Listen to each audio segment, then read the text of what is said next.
Good morning! Afternoon. It's noon now. So I'm a little late in starting, but I wanted to make sure I got to you this morning or today and talk to you a little bit about what's going on with us.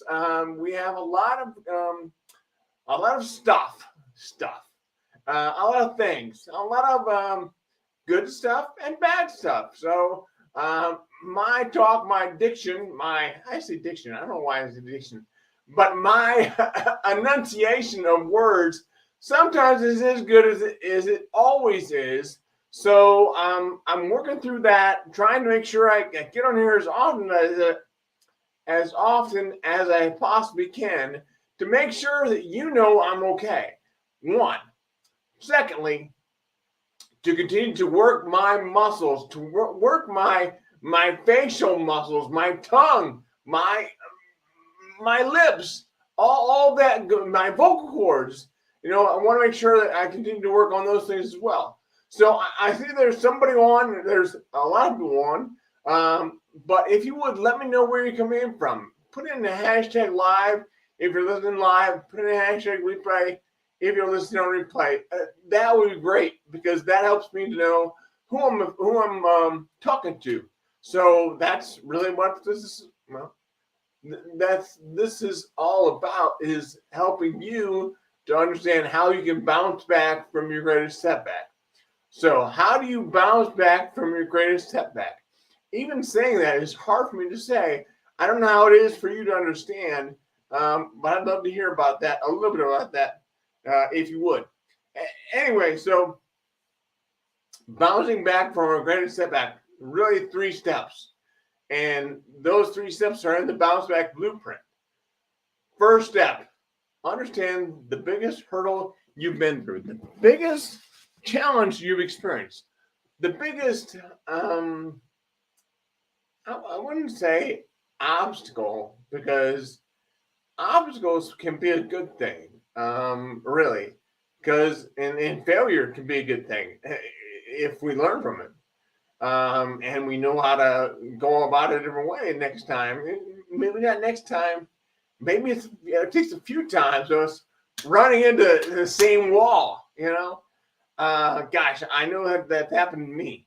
So anyway, really honing in on those steps, again, with bounce back leadership, how you can bounce back from your greatest setback.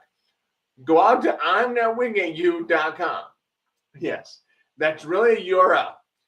I'mNotWingAtYou.com. It's I am, and no spaces, no dashes, no anything. So I am WINKING. Wait. I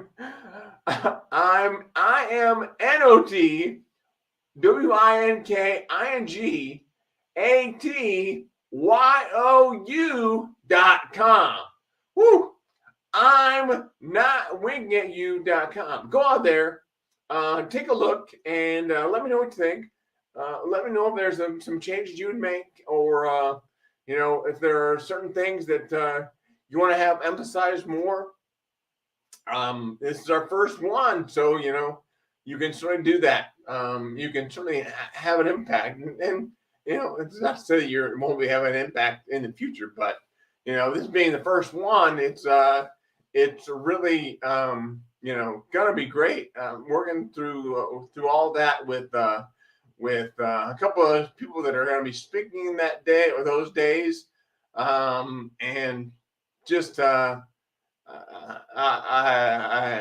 so grateful for everybody that's helped me, with that whole process. So can't say enough good things about that, but it's good. And the Bounce Back Academy is happening May 18th, 19th, and 20th. So it's Thursday, Friday, Saturday, and we're going to be going into those steps. We're gonna first process, your setback. First process, in your setback can be anything. It can be a disability, it can be internal or external disability, but it can be many other things as well. So all that has an effect on you. So process that setback, and then embrace your ability. Embrace what you have today. What can you still do? So understand how embracing that ability is really important, because you're going to change the way you talk.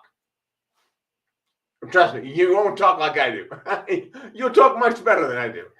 But changing the way that you look at yourself and you look at life is going to change. And changing the way you look at yourself is going to change. Looking at yourself differently, looking at yourself and how you can experience life is going to change. So I'll leave it at that. So that is there. Also, want to make sure that you understand that the next step after you process your disability, process what you've lost, embrace your ability, embrace what you have. And then, or maybe it's embracing your disability. So that's important to do. But then once you have self-awareness, you begin to have self-awareness, and you begin to rule out those self-limiting beliefs, then things begin to change. Once you rule out those self-limiting beliefs, you begin to have clarity. And then once you have clarity, you begin to understand how you can impact the world. So back to those 3 steps.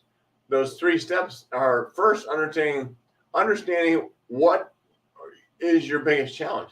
Secondly is how have you dealt with that challenge? And thirdly, if you will,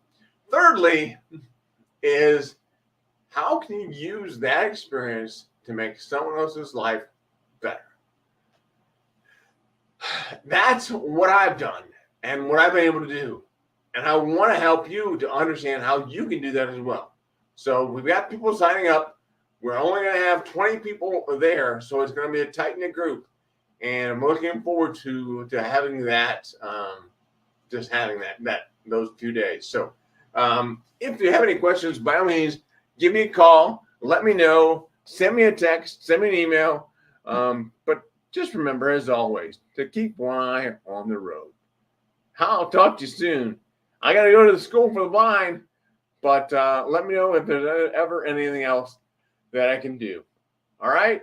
Take care. We'll see you soon. Bye. Okay.